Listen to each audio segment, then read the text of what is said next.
We need to learn to live with this disease. Okay, we can't continue to give in to this disease. At some point, we need to just get on with life. That means open the businesses back up, remove all restrictions, and get on with life. We've learned to live with cancer and heart disease and the flu. We need to learn to live with this disease and accept the fact it's probably never going to go away. All right? So let's take a look at the vaccine rollout program for Israel.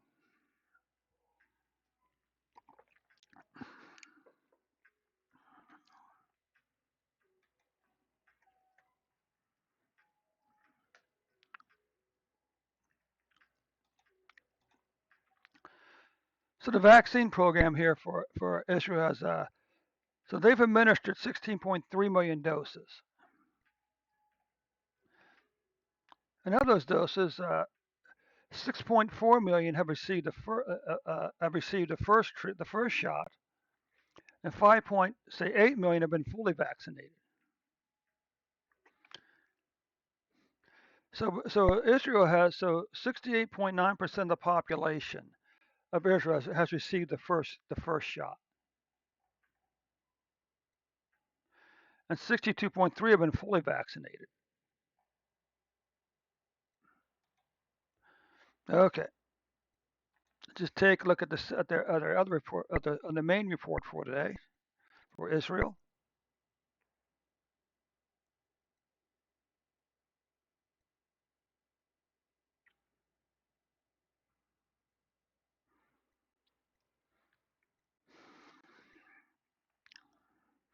Okay, Israel. What you can see for Israel is that they currently have 1.3 million cases, 8,216 deaths.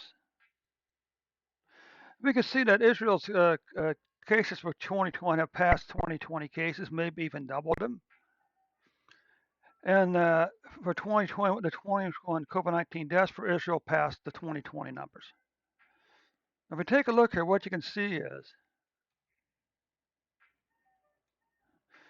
now this isn't good that this spike here is is larger than this one over here. Okay. Anyway, so you can see that on January 27th, Israel had 11,934 cases, but then you had these crazy low numbers down and through here.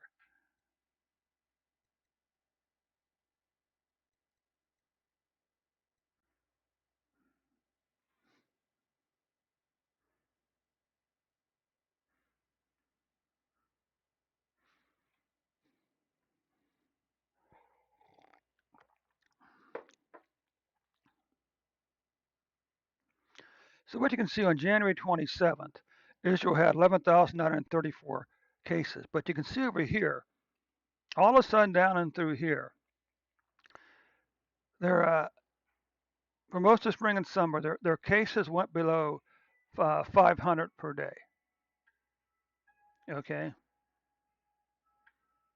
then you had this big spike back over here on January 8th at 22,291 cases before again they fell all the way back down on December the 12th at 356 cases. Okay, now what about deaths on a daily basis? You can see that Israel's deaths spiked on January 27th at 92 deaths. Then they just had crazy low numbers, single double digit numbers down through all spring and summer. And it wasn't until all the way back over to here on August the 6th when the numbers went above 10 again, spiking at 56 deaths on January the 8th, and finish up on. Here you can see the reported 0 deaths for December the 1st, and 6 deaths over here. All right, yeah, 6 deaths on July the 12th, or on December the 12th. What about weekly cases? Again, long declining pattern of weekly cases. Look how crazy low. This is 10,000 cases per week.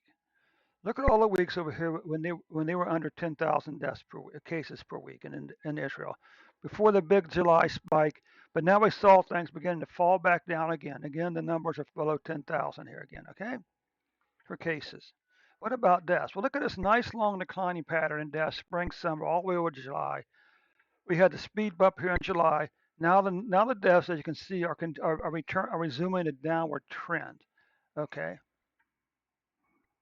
monthly cases, we can see over here how crazy low your numbers were during the spring and summer. All right, before spiking back up on what August, September, and then falling back down again. There's a very good chance that December's COVID-19 deaths for Israel will be the third month in a row we see a decline for cases in Israel. What about deaths? Well, look how crazy low these deaths were over here. Okay, for these 5 months here before spiking up here again. But now, the last 2 months, we've seen a decline in COVID-19 deaths in Israel. Now, interesting enough, despite these really low, crazy low deaths, Israel has apparently shut down their borders again. Okay.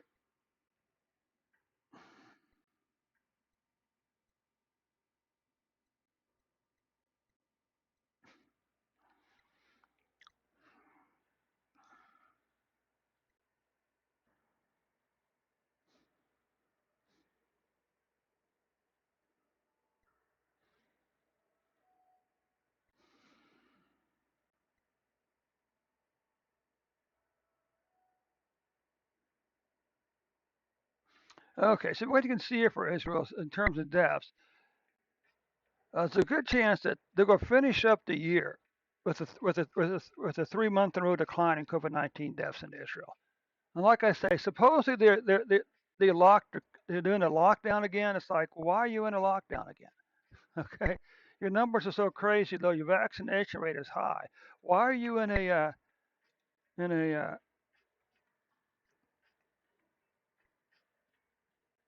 why are you locking your country down again?